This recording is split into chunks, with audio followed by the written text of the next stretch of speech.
Hello everyone, welcome back to my channel. আজকে share করব আপনার সবার প্রিয় চিংড়ি, পটল চিংড়ি। তো দেখুন, পটল চিংড়ির জন্য চিংড়ি মাছগুলো বেছে ধুয়ে রেডি করে নিতে হবে।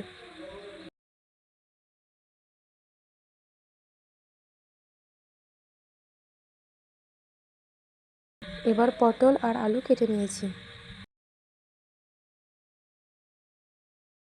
কড়াইয়ে তেল গরম করে পটলগুলো নুন হলুদ দিয়ে ভেজে নেব।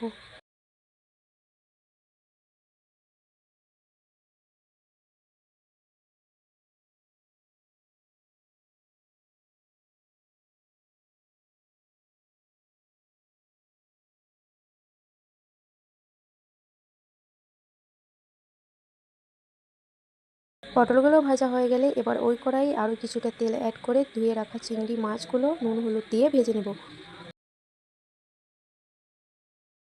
চিংড়ি মাছটা বেশি ভাজিনি, হালকা করে জাস্ট ভেজে তুলে নিয়েছি।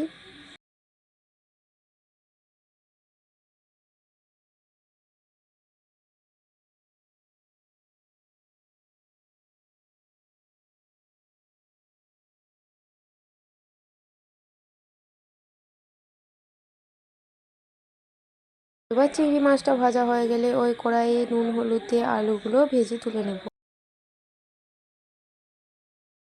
আলুগুলো ভাজা হোক, ততক্ষণে একটা পাত্রের মধ্যে পোস্ত ভিজুতে দিয়ে রেখেছি। এবার ওই কড়াইয়ে গোটা গরম মশলা, তেজপাতা আর শুকনো লঙ্কা দিয়ে কুচানো পেঁয়াজ দিয়ে পেঁয়াজগুলো ভেজে নেব।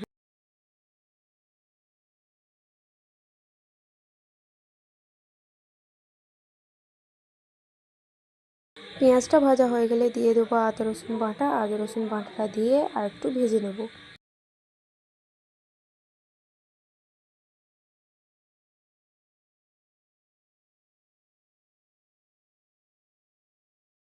এবার এই মশলাটা ভাজা হয়ে গেলে মশলার জন্য দিয়ে দেবো রোজকার মশলা, হলুদ গুঁড়ো, জিরে গুঁড়ো আর লঙ্কার গুঁড়ো।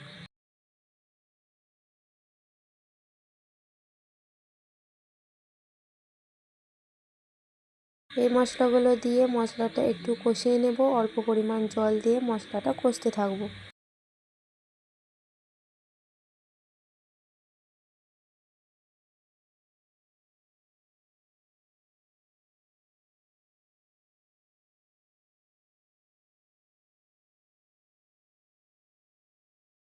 কষানো হয়ে গেলে ভিজিয়ে রাখা পোস্ত বাটাটা দিয়ে দেবো 1 চামচ।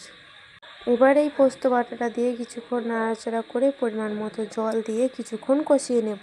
কষানো হয়ে গেলে দিয়ে দেবো ভেজে রাখা পটল আর আলু। ভেজে রাখা পটল আর আলুটা দিয়ে কিছুক্ষণ আরও কষিয়ে নেব।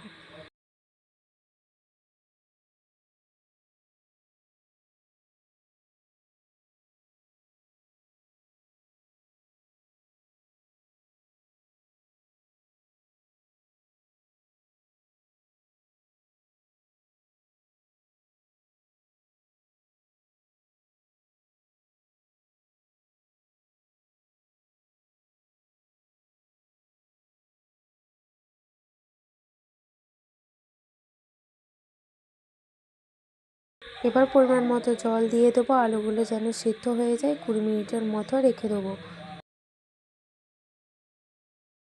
20 মিনিট পর আলুগুলো সিদ্ধ হয়ে গেলে ভেজে রাখা চিংড়ি মাছগুলো ওর মধ্যে অ্যাড করে দেবো।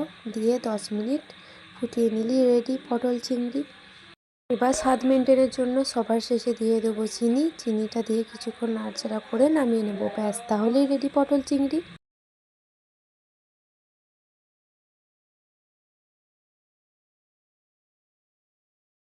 ভিডিওটা ভালো লাগলে সাবস্ক্রাইব করুন, পাশে থাকা বেল আইকনটা বাজিয়ে দিন যাতে আমি ভিডিও চাইলে আপনার কাছে সবার আগে পৌঁছায়। আজকের মতো এই পর্যন্তই, দেখা হচ্ছে নেক্সট ভিডিওতে। টাটা।